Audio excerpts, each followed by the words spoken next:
Assalamualaikum warahmatullahi wabarakatuh. Perkenalkan, nama saya Anisya Putri Rahmawati dengan NPM 234120057 kelas AKT 23A. Di sini saya akan menjelaskan tentang aspek-aspek di dalam studi kelayakan bisnis.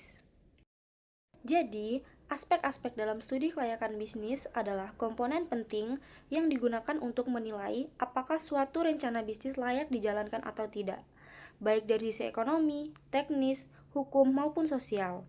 Setiap aspek memberikan sudut pandang berbeda yang saling melengkapi dalam menentukan keberhasilan suatu proyek bisnis. Yuk kita simak lebih lanjut lagi. Oke, yang pertama, ada aspek pasar dan pemasaran. Aspek ini menilai apakah produk atau jasa yang akan ditawarkan memiliki peluang pasar yang cukup besar dan berkelanjutan. Tujuannya, mengetahui seberapa besar permintaan, siapa pesaingnya, dan bagaimana strategi pemasaran yang tepat.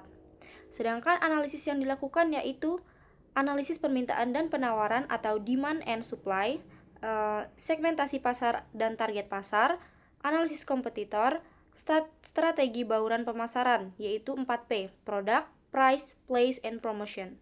Analisis tren dan perilaku konsumen. Sebagai contoh, jika kamu ingin membuka bisnis minuman kekinian, kamu perlu tahu apakah pasar di daerah tersebut masih menerima produk serupa atau justru sudah jenuh. Selanjutnya yang kedua, aspek teknis dan operasional. Aspek ini berkaitan dengan kemampuan teknis dalam menjalankan bisnis. Tujuannya yaitu menilai apakah dari sisi operasional dan teknologi, bisnis dapat dijalankan dengan efisien dan efektif. Analisis yang dilakukan yaitu pemilihan lokasi usaha, kebutuhan peralatan, mesin, teknologi, kapasitas produksi dan tata letak fasilitas atau layout, dan proses produksi atau alur operasional, kebutuhan tenaga kerja. Sebagai contoh, untuk usaha manufaktur, aspek teknis menentukan apakah lokasi memiliki akses listrik dan air yang memadai. Oke, selanjutnya yang ketiga, yaitu aspek keuangan. Aspek keuangan menilai apakah proyek bisnis tersebut menguntungkan secara finansial. Tujuannya yaitu untuk mengukur kelayakan dari segi investasi dan keuntungan yang akan diperoleh. Sedangkan analisis yang dilakukan ialah estimasi biaya investasi awal, proyeksi pendapatan dan laba, analisis arus kas atau cash flow, perhitungan NPV atau net present value, IRR atau internal rate of return, payback period, dan BEP atau break even point. Contohnya, jika hasil NPV positif dan IRR lebih tinggi dari tingkat suku bunga, maka proyek dinilai layak secara finansial. Selanjutnya yang keempat, aspek hukum dan legalitas. Aspek ini memastikan bahwa usaha yang dijalankan mematuhi hukum yang berlaku dan memiliki dokumen legal yang lengkap. Tujuannya yaitu menjamin bisnis berjalan sesuai peraturan dan terhindar dari masalah hukum di kemudian hari. Sedangkan analisis yang dilakukan yaitu bentuk badan usaha seperti PT, CV, koperasi, dan lain-lain. Selanjutnya perizinan usaha seperti NIB, SIUP, DP atau NPWP. Selanjutnya, hak atas tanah dan bangunan. Dan kontrak kerja dan hak kelayakan intelektual seperti merek dagang, paten, dan sebagainya. Sebagai contoh, bisnis restoran harus memiliki izin usaha dan sertifikasi halal agar sah secara hukum dan dipercaya konsumen. Selanjutnya yang kelima, aspek manajemen dan sumber daya manusia atau SDM.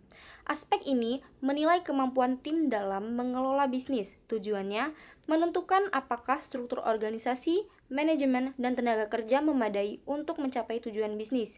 Analisis yang dilakukan yaitu struktur organisasi dan pembagian tugas, kualifikasi dan kompetensi SDM, gaya kepemimpinan dan budaya organisasi, sistem penggajian dan pelatihan karyawan.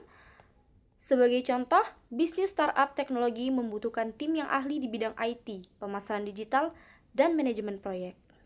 Dan yang keenam, aspek ekonomi dan sosial. Aspek ini menilai dampak bisnis terhadap masyarakat dan lingkungan sekitarnya. Tujuannya melihat manfaat sosial, ekonomi, dan kesejahteraan yang dihasilkan bisnis.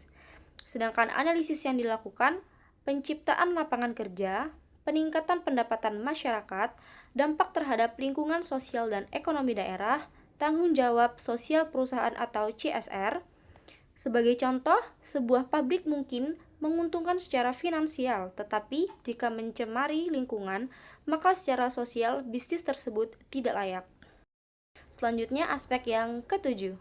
Aspek ini fokus pada dampak bisnis terhadap kelestarian lingkungan. Tujuannya, memastikan kegiatan bisnis tidak menimbulkan kerusakan lingkungan dan sesuai dengan regulasi lingkungan. Analisis yang dilakukan, yaitu analisis mengenai dampak lingkungan atau AMDAL, pengelolaan limbah dan emisi, efisiensi energi, dan penggunaan bahan ramah lingkungan.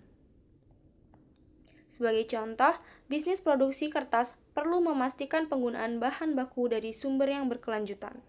Yang ke-8, aspek risiko atau tambahan modern. Aspek ini menilai potensi risiko yang dapat mempengaruhi kelangsungan bisnis. Analisis yang dilakukan, risiko pasar atau perubahan tren dan harga, risiko operasional, kerusakan mesin, human error, risiko keuangan yaitu utang dan suku bunga, risiko hukum dan reputasi.